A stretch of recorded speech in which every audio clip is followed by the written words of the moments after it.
How is everyone today? Well, I'm in a crap mood today. I'll show me mags on because that's something else that could go wrong.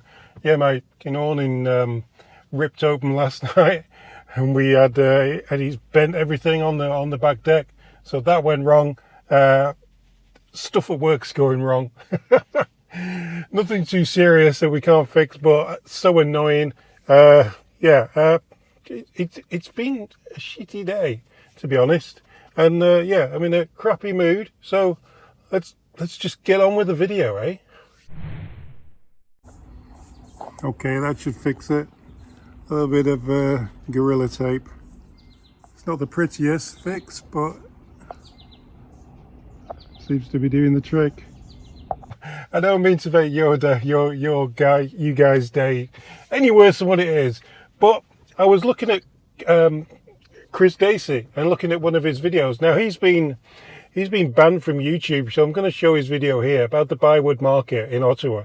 Byward Market, when we used to go there in summer, absolutely rammed, absolutely just during the week. The place is a holiday place. People go, holiday makers go there. It's always a buzzing place.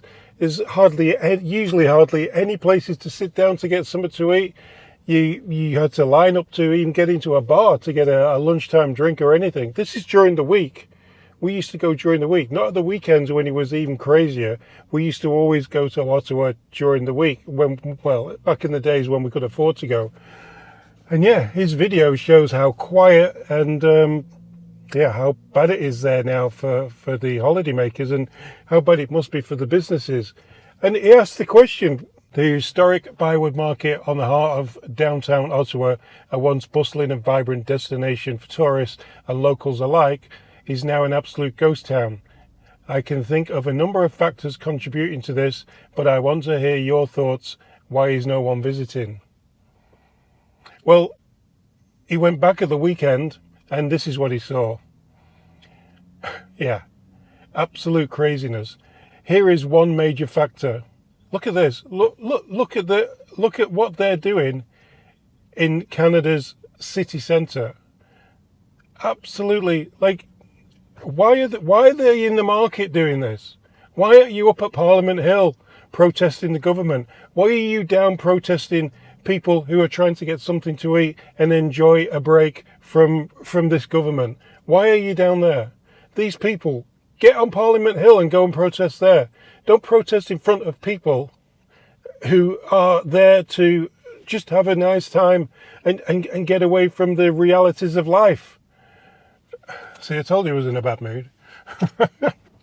Yeah, he's right. He's right. Why are they there? Why are they protesting there in that particular spot?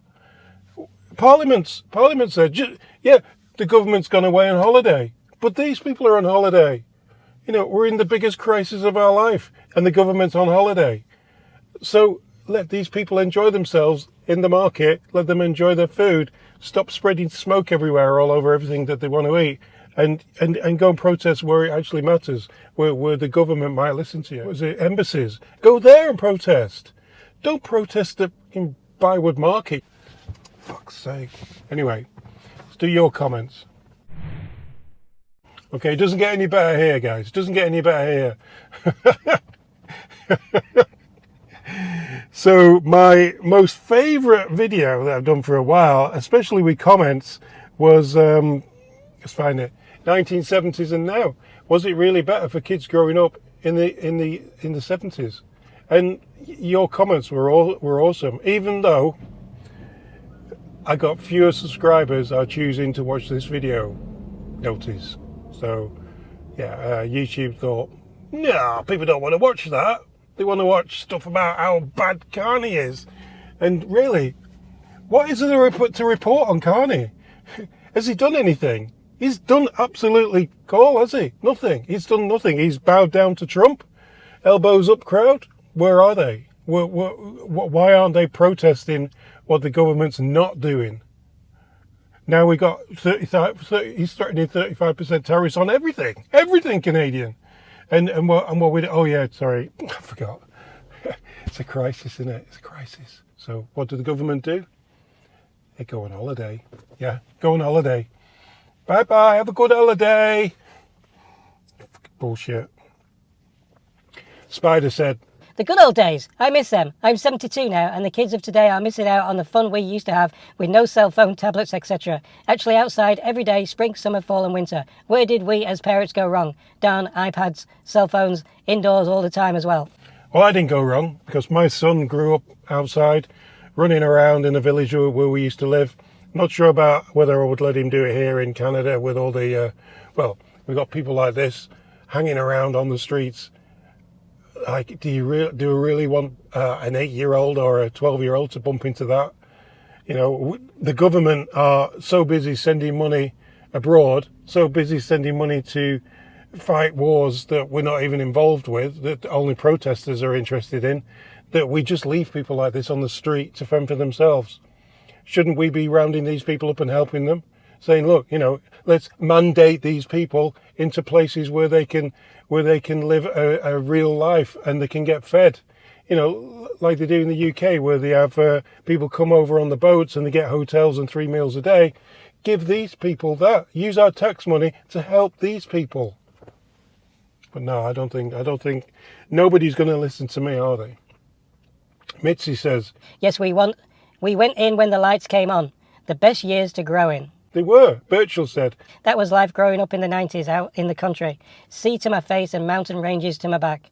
Things moved slowly there. Or it seemed that way. Now I'm an hour from the city and holy crap. Brad said, Back in the 70s and 80s, we never locked our doors at night. I still remember all of us kids in the neighbourhood playing road hockey. They were the best years. yeah, I know, like, Gah! We used to play football in the street. Same thing as you guys playing road hockey. And then when we'd have jumpers for goalposts, and then the cars would call, car, car, car. You'd shout car, wouldn't you? Yeah, can't do that. The car would sneak up on you now. It'd be electric, wouldn't it? You wouldn't even hear it. Joanne said, It was a great time growing up. The only time you would see tents is when you went to the lake camping. There's a modern day twist in that comment. Alison said, Yes, street lights, get home or mum yells. You nailed it. I know. They were the days. They was the days when we could, when we could grow up as proper kids. George said, For sure, no freaking rules. Don said, The good old days lost forever, not just lost, thrown away without a thought. I don't know, yeah.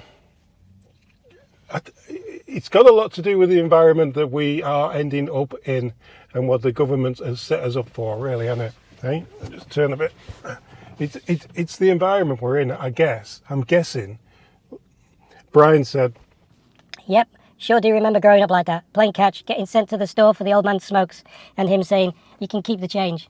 Well, that was always a highlight because there was always enough change for a chocolate bar or those great blocks of bubblegum called Tonneau gum. Never heard of it. Getting a clothespin, a hockey card and fixing it into the spokes of my bike. Yep, lots of fun. Yeah, we did that with a peg. Roll.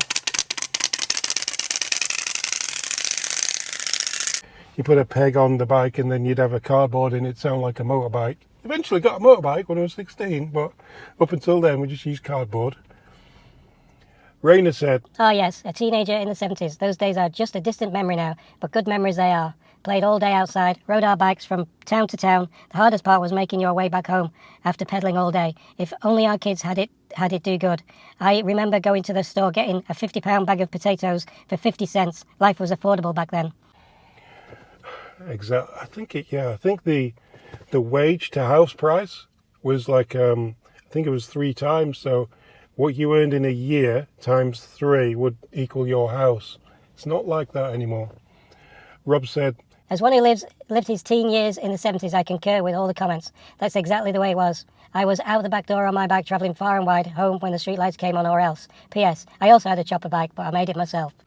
That's great that you made. We used to make carts out of wood.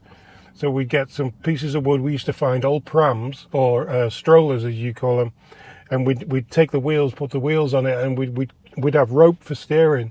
And we'd ride them around. Claude said, I could be mistaken, but I don't believe men and boys were wearing dresses, painting their fingernails, playing in women's sports and allowed in women's washrooms in that particular time period. No, I can't.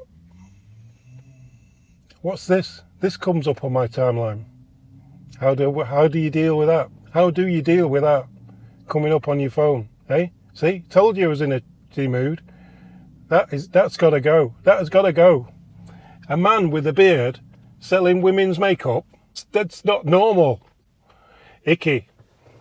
We were the last of the feral kids. I'm glad I grew up when I did. The skills we learned, I still use today. Good point. Good point. Mums would honk the car horn to call their kids home. Everyone knew the sound of their family car horn. That was our cell phone pager back in the day. I didn't know that. I didn't know that they did that. We never did that. That's a clever idea. That is a good idea. I like that. I'm glad you posted that comment because I did not know that. Anyway, that's it before I get into any more trouble. I'll see you tomorrow, guys.